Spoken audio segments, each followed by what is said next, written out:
Riverwood Heights wasn't just a collection of streets and houses. It was a breathing, living entity, a symphony of resilience and hope, but even the most harmonious melodies can hide discordant notes. This was a place where porch lights stayed on a little longer, where neighbors shared a knowing nod, and where every child felt like part of one big extended family. Officer David Hayes moved through Riverwood not with authority but with understanding, a silent promise of protection etched onto his every step. He knew the grandparents on Elm Street who still gardened by hand, the barbershop on Oak where gossip flowed as freely as the Clippers, and every single kid at Riverwood Elementary. This wasn't just his beat, it was his home. By his side, a sleek, powerful black Labrador named Titan was a paradox, a gentle giant whose wagging tail could disarm a child's fear and whose silent gaze could pierce through deception. Titan wasn't just a canine, he was Hayes's shadow, his confidant, an extension of his own protective spirit. Their bond was forged in countless shared dawns and quiet patrols. Every morning, as the sun kissed the stoops of Riverwood, Officer Hayes and Titan walked the perimeter of Riverwood Elementary. It was a ritual of reassurance, a silent pact with the future of their community. Children would rush to pet Titan, their laughter echoing through the brick walls, unaware of the unseen vigilance watching over them. Earlier that day, even before the first bell, Titan had been different. Near the east gate, where Lily Thorne often exited, he'd stopped, tail low, sniffing the air with an intensity Hayes hadn't seen in months. A soft, almost imperceptible whine escaped him, and he nudged Hayes's hand, then nudged again, his eyes wide and fixed on nothing visible. "Just a squirrel, boy," Hayes had murmured, patting his head, unaware he was overlooking the first tremor of a coming quake. He dismissed Titan's unease, attributing it to the usual morning sense, the distant sound of the city awakening. But Titan remained fixed, his body a taut wire, sensing a disruption in the familiar rhythm of their safe haven. The final bell at Riverwood Elementary was a joyous explosion, a kaleidoscope of bright backpacks and untamed energy, spilling out into the warm embrace of the afternoon sun. Teachers waved, parents chatted, and the air buzzed with the sweet chaos of childhood. It was a perfect, ordinary Tuesday. Lily, with her mind already soaring amongst dragons and distant galaxies, drifted from the east side exit, her backpack a riot of vibrant colors, her beaded braids swinging like tiny pendulums of pure joy. She was 10 years old, bright-eyed, and full of innocent trust. A nondescript, dark-colored cargo van sat idling near the rear fence, unusually close to Lily's exit. It was the kind of van that blended, that whispered, "Nothing to see here," but to Titan it screamed. Its side door was already slid open and inviting cavernous darkness. A man stood outside it, waving with one hand, a paper in the other. He had a smile that could disarm, smooth, almost hypnotic. "Hey, sweetheart," he called, his voice laced with manufactured concern. "Your mom asked me to pick you up. Emergency," she said.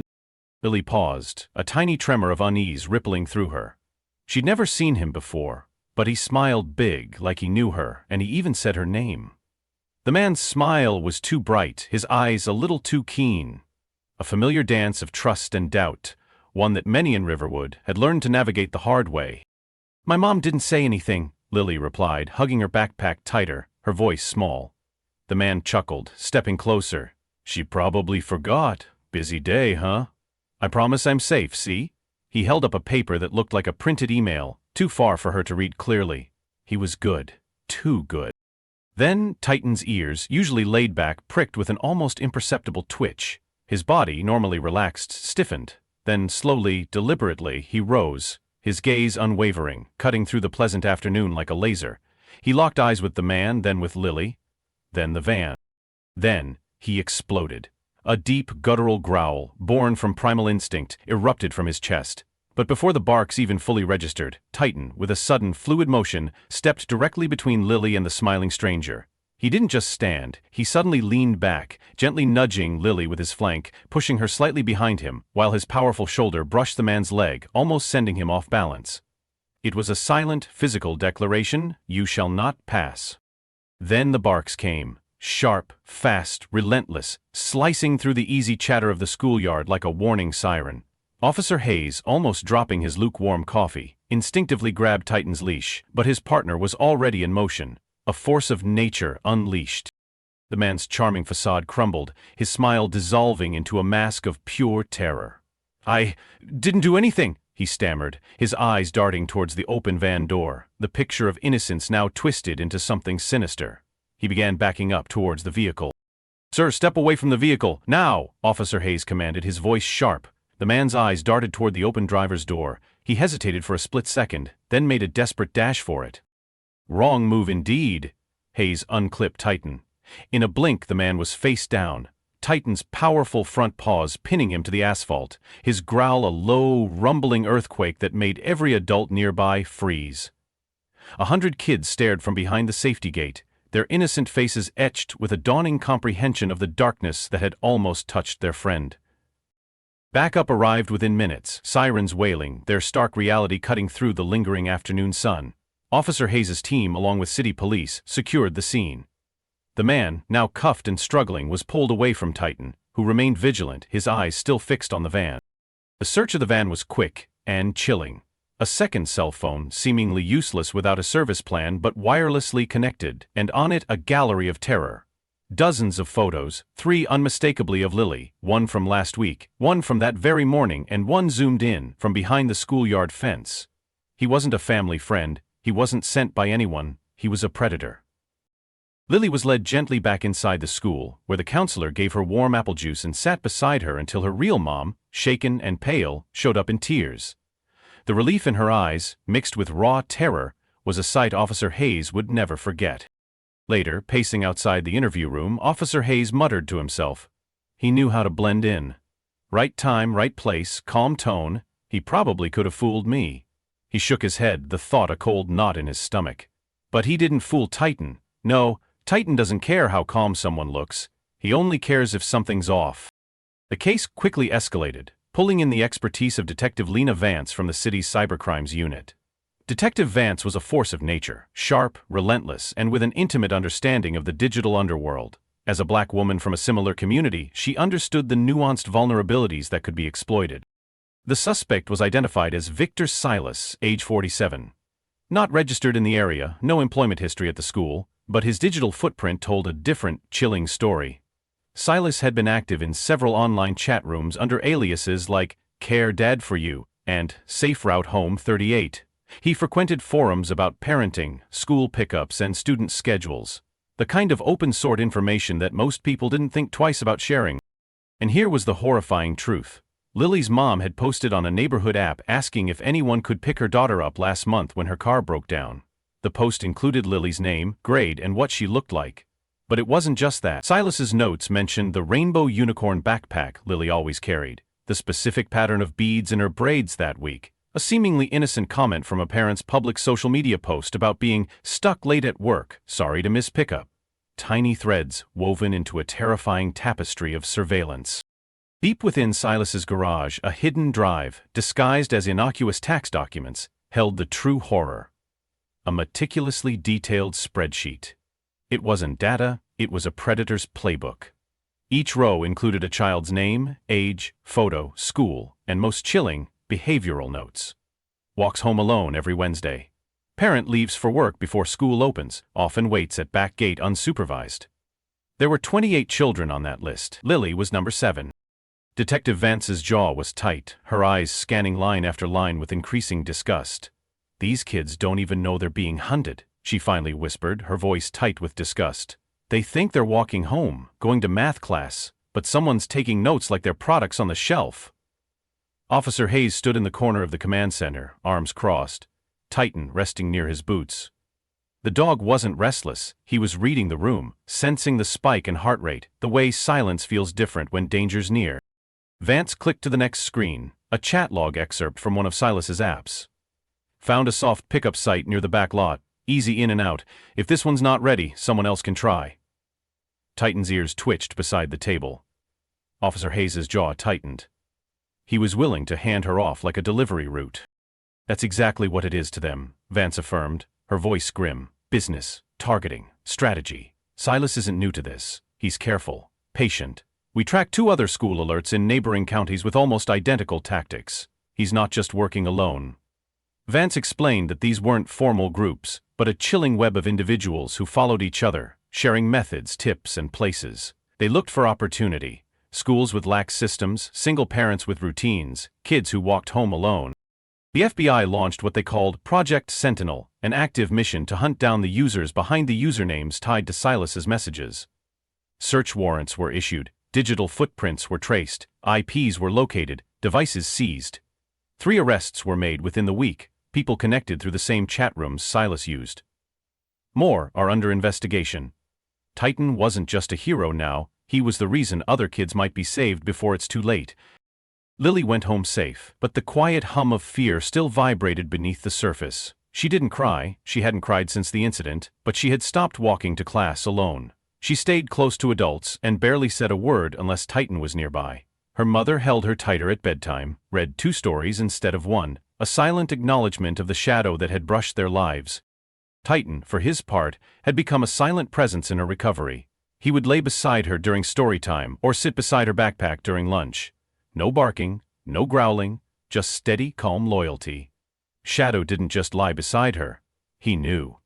Once, when Lily's eyes welled up during a quiet moment, a single tear tracing a path down her cheek, Titan nudged his wet nose against her hand, then, with a soft, careful flick of his tongue, gently licked the tear away.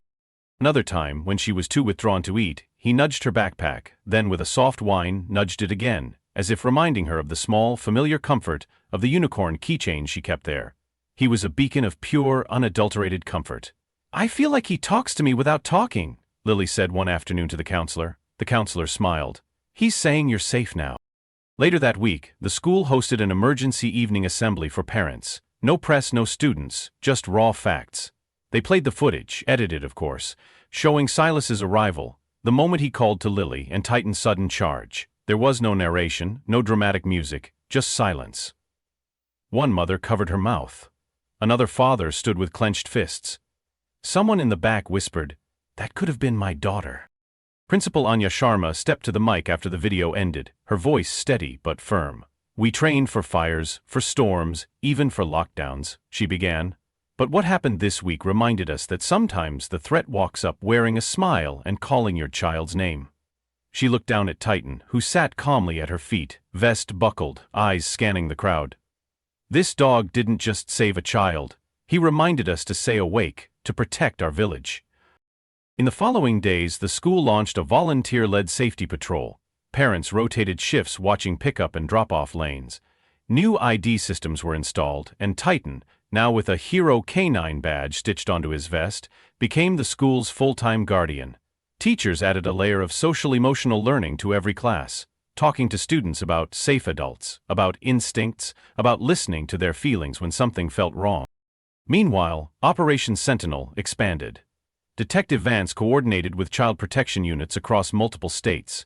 Each name on Silas's list became a priority. Were they safe? Did anyone try to approach them? Had there been any suspicious activity nearby? One by one, the stories started surfacing. In Atlanta, a mother reported a strange man loitering near her daughter's bus stop 3 weeks prior. In Houston, a second grader came home with a note in her backpack, unsigned, saying, "You're special." In Detroit, a girl said a man offered her a ride and knew the name of her school principal. None of these were reported at the time. They hadn't seemed serious until now. Out of the original 28 children, 6 had been approached in some way. 3 of those families hadn't even known it had happened. But Titan's story had sparked something: awareness. Principal Sharma worked with the PTA to bring in trauma counselors and online safety experts. They held workshops titled, "What Predators Don't Want You to Know," and handed out illustrated books teaching children how to trust their instincts. Parents began double-checking their privacy settings, deleting old posts, and updating who had pickup permissions at the school. And every single family knew one name: Titan. In Riverwood Heights, life had slowly returned to normal. Lily was smiling again, even telling jokes. Titan still did his daily rounds, a calm, steady presence. The adrenaline had barely worn off for Officer Hayes, who arrived early each day, Titan at his side, and they both walked the perimeter of the school like clockwork, a little slower than usual, a little more deliberate. Titan's tail swayed casually, but his eyes stayed alert, scanning. Until one Friday afternoon, when something shifted. It started small, a black pickup truck parked across the street from the school, engine off, windows tinted. Not illegal, not especially suspicious, but Titan stared at it hard. He didn't bark, didn't move, just watched. What Hayes noticed, however, was the barely perceptible tremor in Titan's left front paw, and the way his usually relaxed hackles bristled just a fraction of an inch, a silent alarm bell only Hayes could hear. A low, almost inaudible rumble deep in Titan's chest vibrated against Hayes's hand as he stroked his head. "You don't usually do that," Hayes murmured, and when the truck left 5 minutes later, Titan followed it with his eyes until it disappeared, his gaze holding an unsettling intensity. The next morning, Officer Hayes pulled up security footage. The same truck had driven past the school 3 times that week, each time slowing down near the east gate, then circling the block. No license plate match, no registered owner in the area. He called Detective Vance. "We've got someone circling," he said, "and Titan's reacting." Vance didn't hesitate. "I'm coming." That Monday, FBI surveillance teams set up discreet monitoring posts around the school. Parents weren't told. The staff kept teaching, and Titan kept patrolling. 3 days passed. Nothing. Then came Thursday. At 2:41 p.m., as students lined up for dismissal, the black truck appeared again, this time parking just outside the crosswalk zone. The driver didn't get out, but he held up a phone, angled like he was taking pictures or recording. Titan's low growl deepened, vibrating through Hayes' whole body. Then, with a sudden urgency, Titan nudged Hayes' hand, then gave a firm, almost desperate nip to his uniform sleeve, his eyes wide and fixed on the truck. It was Titan's most direct warning yet, a silent shout that something was terribly, immediately wrong. "I need a tag check now," Hayes said into the radio, his voice strained. But before dispatch could respond, the driver started the engine. Hayes acted fast. He dropped Titan's leash. "Go!" Titan bolted across the grass, barking furiously. The truck lurched forward, tires screeching, but the dog was faster. He reached the rear door, teeth bared, and snapped at the handle. The truck jerked to the left, crashing into a fire hydrant. Steam and water exploded upward. The driver flung open the door and tried to run. Titan chased. Hayes followed seconds behind, radioing, "Suspect on foot, eastbound, black jeans, gray hoodie, Titan in pursuit." The man cut through yards, jumped a fence, ran into an alley. Titan never lost ground. By the time Hayes turned the corner, he found the man pinned against a dumpster, Titan's teeth inches from his leg, growling with a sound that made even trained officers hesitate. "Easy, Titan," Hayes said, stepping forward with his cuffs ready. "Let's do this by the book." The suspect was identified as Nolan Reed, age 39, former IT contractor, recently unemployed, no criminal record. But his online presence was dark. Encrypted forums, hidden folders. One of those folders titled Recruits. Inside were photos of 4 children. One of them was Lily. "I never touched her," Reed said during questioning.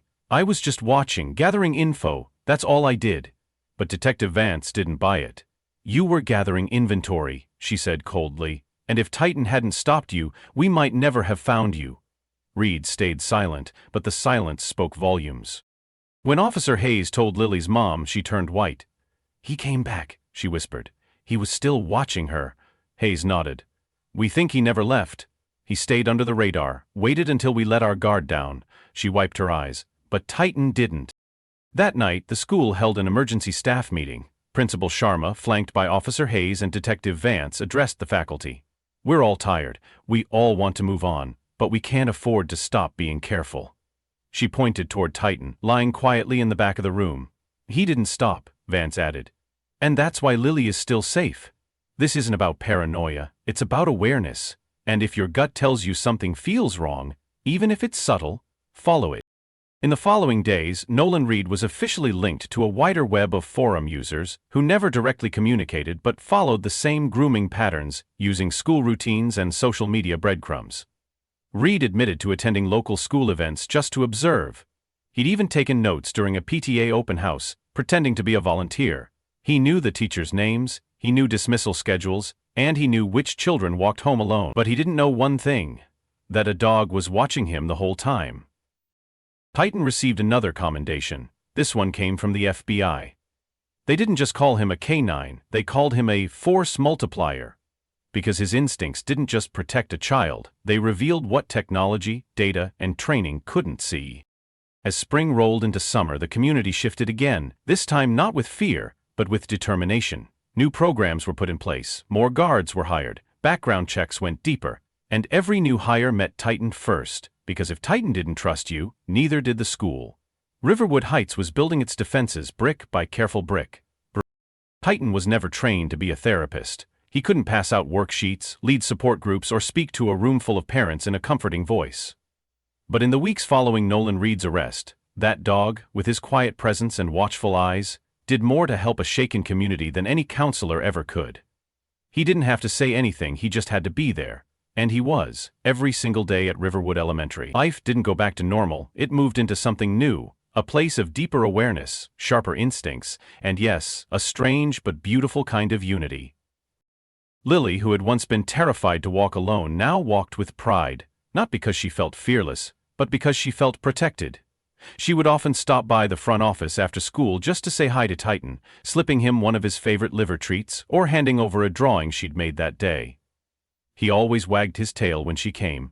She always smiled a little more when he did. Newspaper articles began to sever. By mid-May, the school district decided to honor Titan publicly. They arranged a community event at the town center. Not a festival, not a parade, but a gathering of gratitude.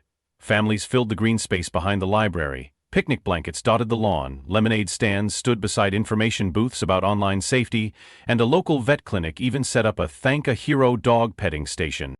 Officer Hayes arrived with Titan in his patrol SUV. The moment they stepped out, the quiet murmurs turned into thunderous applause. Kids clapped like they were watching a superhero walk off the pages of a comic book. Parents clapped like they knew what might have happened if Titan hadn't barked. And somewhere in the crowd, Lily held up a sign she made with glittered glue and construction paper. He barked for me. When Principal Sharma took the mic, she didn't talk about arrests or police investigations. She talked about what trust looks like. Titan didn't know who Lily was when he blocked that van. He didn't know her mom, or what grade she was in, or where she lived. What he knew, what he felt, was that something was wrong. And he did something we humans sometimes forget to do. He acted on it. She paused, then added, "That instinct saved more than one life." The mayor presented Titan with a golden collar tag shaped like a shield. On it was engraved, "Titan, Guardian of Riverwood." That evening the school held a private retirement ceremony, not for a person, but for Titan. They called it a transition, not an ending. Officer Hayes knelt beside him, his hand stroking Titan's soft fur.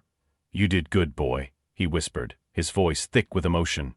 Titan leaned into his touch, then, with a slow, deliberate movement, licked Hayes' hand, a silent acknowledgement of their shared battles, their unspoken victories. It was a moment of profound, quiet understanding between two partners who had faced darkness and emerged stronger, together. After all, Titan wasn't going far. He'd be officially retired from daily patrols, but would still live with Hayes, still visit school once a week for therapy sessions with the kids, still show up for safety drills and assemblies.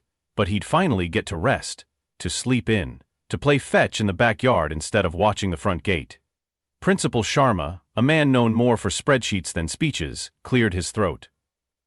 "We talk a lot about data in schools," he began, "test scores, attendance metrics, but some things you can't measure. You can't graph a child's sense of safety. You can't assign a score to instinct. But we know this because of one dog, 28 names turned into 28 kids who got to keep being kids." The room stood and applauded, not with fireworks or fanfare, but with respect, gratitude, and love. That night, Officer Hayes and Titan sat on the back porch, fireflies blinking lazily in the tall grass. "You did it, buddy," Hayes said quietly. "You didn't just catch the bad guy. You gave people something to believe in again. I know you can't stay forever, but what you've done, that stays." He looked up at the stars, then back down at his friend. "That bark. It saved her life, and it saved ours too." Over the next few months, Titan's story made its way into books, podcasts, and news specials. He became a symbol not just of safety, but of instinct, of unspoken courage, of doing the right thing even when no one else saw the threat. Teachers in other districts requested canine units, parents reconsidered online sharing. Kids everywhere learned a new kind of heroism, quiet, loyal, and powerful. Sometimes life doesn't give us sirens or warning signs when something's wrong. It whispers. It shifts. It hides behind smiles and smooth voices. And in those moments, when everything looks normal but feels just a little off, that's when instinct matters most. Titan didn't stop a van because he had evidence. He didn't growl because someone looked scary. He acted because something was wrong even when no one else could see it. That's what heroes do. Not just with barking or chasing or protecting, but by trusting their gut and standing between the innocent and the unthinkable. So maybe the world needs fewer superpowers and more titans.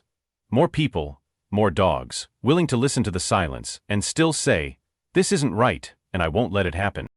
If Titan's story resonated with you, if it reminded you of a time your gut feeling saved you, or if you simply believe in the power of unseen guardians, hit that like button, share this video with someone who needs to hear it, and let us know in the comments below.